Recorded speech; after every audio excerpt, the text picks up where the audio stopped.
Now, this is video of first responders rushing victims from the scene. We're told the shooting happened at around 8 o'clock tonight inside the Sky Meadow Country Club. Now, right now, detectives are interviewing dozens of witnesses at a nearby fire station on Spitbrook Parkway in Nashua. Police say there was only one shooter, and they say that person is in custody. Now, we've got some new video from the chopper that was hovering over the scene until police requested it back off just a few minutes ago as police continued their investigation on site, trying to sort out exactly what transpired tonight. The Sky Meadow Country Club is on Mountain Laurels Drive. Now, that's not very far from the Massachusetts border. And at one point tonight, police posted a shelter-in-place order for a neighborhood in Dunstable, Massachusetts, which is just across the state line. Good evening to you, and thanks for joining us. I'm Ken McLeod. Police are just about to give an update on the incident. That should happen sometime during this newscast. We're bringing you live team coverage on this active investigation tonight. Let's go ahead and begin with WBZ's Samantha Cheney. She just spoke to a guest at the wedding there, where they're stationed there at the fire station, I believe, on Spitbrook Parkway. Samantha, what do you got? Yeah, Ken, we just spoke with a witness who told me she was a friend of the bride. She described this incident as surreal. She said it was like a moment out of a movie, something you never expect to actually have to live through. She says everyone was on the dance floor having a great time when all of a sudden she heard shots fired. She says she ran. She got under a table and hid under a tablecloth, just afraid of what was going to happen next. She says that another guest actually hit that suspect over the head. They saw everyone running, scattering, was just really unsure of what was actually happening. She was afraid for her life. Now, we have some things confirmed by police tonight. Initially, they were searching for two shooters, but I can tell you right now that's now been called off.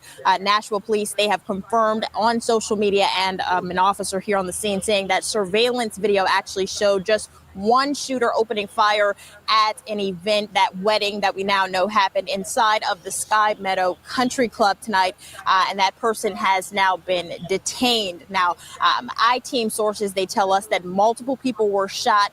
That woman that I spoke with, that witness, she says she saw 3 people injured. Somebody looked like they were receiving help as if they were hit by something in their lower back. She wasn't sure if that person was shot or not, but she did see those people there. Police tell us that at least one person is dead. That was a man. And I want to get to that witness that I spoke with tonight just to kind of explain that scary situation that was happening inside of the country club. All right. Peace and blessings, all praises due to the Most High.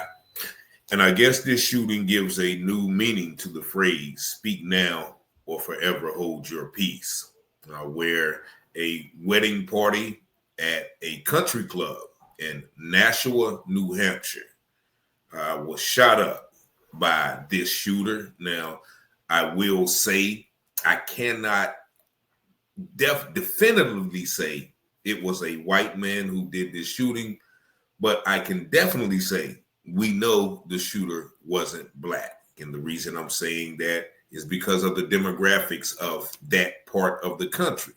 New Hampshire in itself has a population, the whole state, of about 84% white people and about 1.5% black in the whole state. And Nashua City, which is one of the largest cities in the whole New England area, has a population of about 90,000 with the same ratio, about 84% white and about 2.7% black. And so this shooter is definitely not one of us now. But because of the name of the shooter and some things that it is reported that he said that I'll get into later, I cannot confirm that he was white, but the nationality of him may classify him as white.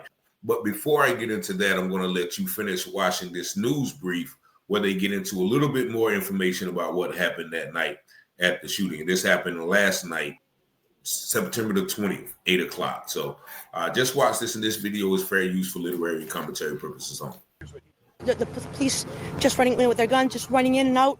going through the back, the patio area by the golf, just searching around, trying to find somebody, and other cops just kind of escorting everybody into a locked room, like I said, where there's no windows around. So you barricaded yourself correct. So you wouldn't get shot. I first initially hid under the table with a tablecloth. So then the next thought is, okay, am I safe here? Am I a sitting duck? I mean, what's going to happen? Is this guy going to come through? Is he going to be looking under tablecloths? Is he going to be, just shooting everyone in the room? I mean, you don't know. It's very scary to experience something like that. From what I was talking with the gentleman in there who took a chair, hit him over the head. He dropped the gun. The man fled. He went through the reception area into the kitchen. Had blood on him. He made some comments. What did he say? He said, at least the children are safe. And then he escaped, and we don't know where he went at that point. But he said, someone said, "Are you okay?" And he's like, "F you, I'm the shooter." And that's where one male was shot and killed. Several other people were told were wounded. Now tonight we have seen multiple witnesses being brought out of the Spitbrook fire station here. There are still people inside of the garage. We saw a bus taking them over to the Sheraton Hotel just down the road, where we're told they will be reunited with their family. And as you mentioned, we're supposed to get official more information from police. There's going to be a presser with the Attorney General here at any moment. So as we get more updates, I'll be sure to let you know. Live here in Nashua, New Hampshire, I'm Samantha Cheney, WBZ News. All right, Samantha, thanks for that. And as you mentioned, we've just received an update from the Attorney General, John Formella, who we hope will be providing a news conference and more information for us in just a matter of minutes. But he's confirming not much more than we already knew, which is a man has been killed during this shooting and several other people were wounded. We still don't have an exact number. Now, the gunfire sent people scrambling from the country club, as you heard from that woman, in a panic. And when word of the shooting began to spread, relatives rushed to the Sky Meadow to check on their loved ones. WBZ's Logan Hall is at the Sheraton Hotel, where families have gone to be reunited with their loved ones. So I'm at the reunification site, which is just off of Terra Boulevard at the Sheraton Hotel. And just moments ago, a bus pulled up here and about 24 people got off of that bus. We're going to show you some video from that moment where you can see these folks getting off of this bus, visibly shaken up, ranging in ages, some elderly on the bus, some young people on that bus, even some children entering into the hotel, hopefully to be reunited with their family members. There are several police cars here on the ground, several fire trucks on the ground here, and even people from the Red Cross here to assist those in need. Now, there's still lots of information that we don't know about what happened this evening. I can tell you that many of the people getting off of that bus were wearing suits and tuxedos as if they had just come from a wedding. Now, as this information continues to come out tonight, we will be here to bring you the very latest. Reporting in Nashua, Logan Hall, WBZ News. All right, so there you see the people, I guess, some from the wedding party getting off a bus. And what is obvious to me and what you should notice is everyone who's getting off that bus is white. So I'm guessing it was an all-white wedding party.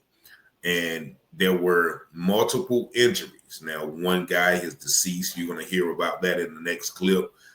He was, killed. They said he approached the shooter and, tried to protect his family. And 2 other people, I think, were shot, but there were multiple injuries because of the stampede nature of the situation. When the guy started shooting, people started, scrambling for cover, and those were some of the injuries.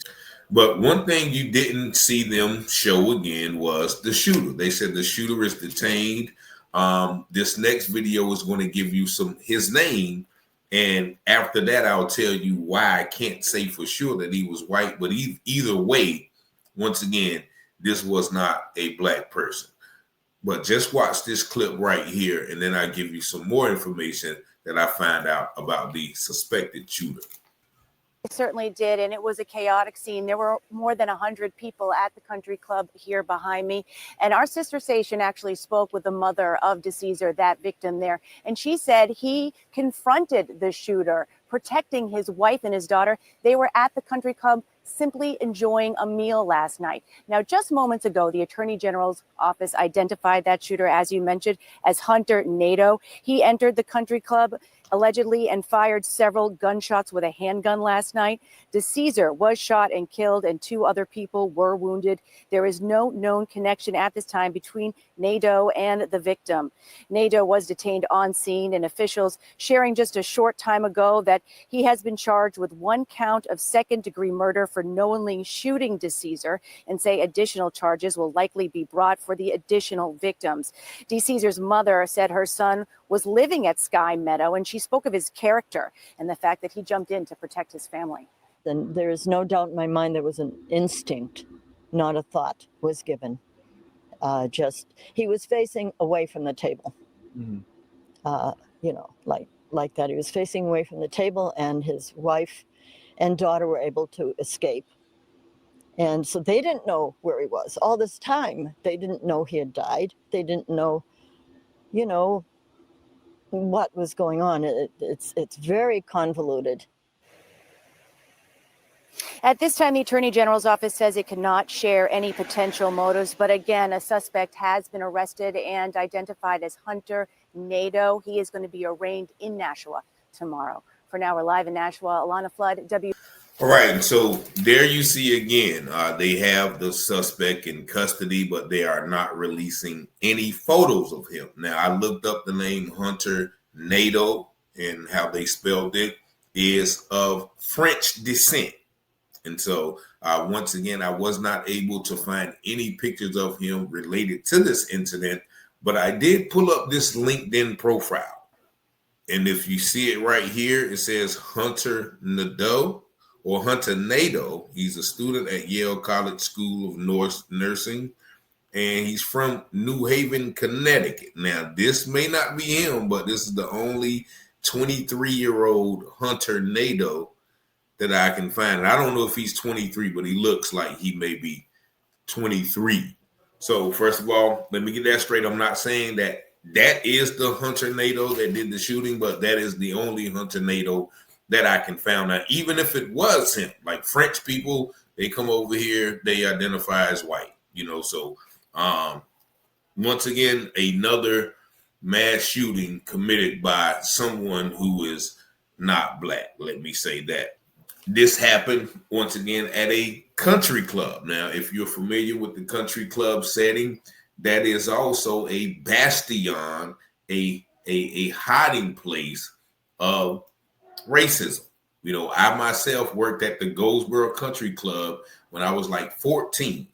And every Sunday they had this big dinner. And I can count on my hand one time when I seen a black person at this dinner.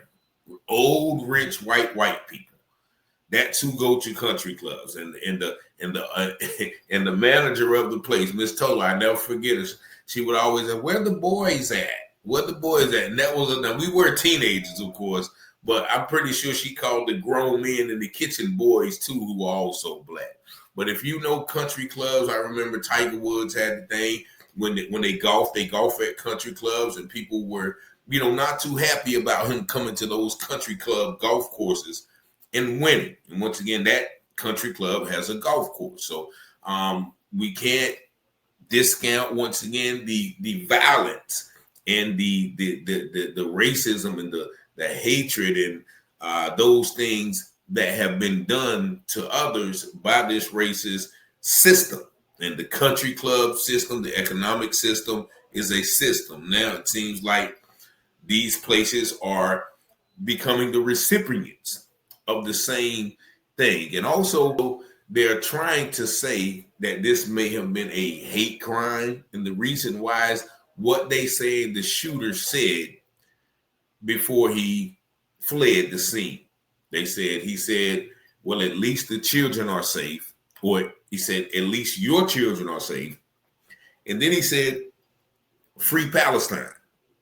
He said, "Free Palestine." So if you know about the conflict that's going on with Israel and or fake Israel and the Palestinians, a lot of people are seeing what Israel, backed by the United States, are doing to those people. And that's why he said, at least your children are safe, because people don't understand they're bombing innocent women and children over there. And everywhere that these conflicts or things that they say are missions, they're bombing innocent women and children. So that's why they're saying, okay, well, they're trying to put a hate crime on it with this guy. But, you know, for all intents and purposes, if it is, you know, a Frenchman or a French Canadian, whatever the case may be, then, you know, he's basically another white on white crime situation. But this happened last night. We're going to see if they will show the photo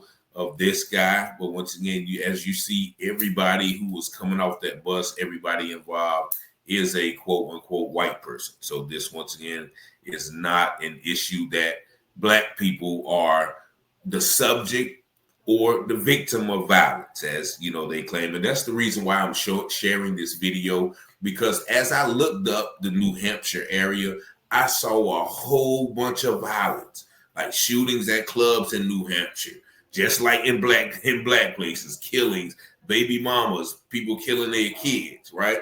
And so that's why I show these videos, balancing the scales, because every time they want to talk about violence, they want to talk about neighborhoods in Chicago or Cincinnati or LA, but the same violence happened in New Hampshire, Vermont, Idaho, Wisconsin, the backwoods of Montana.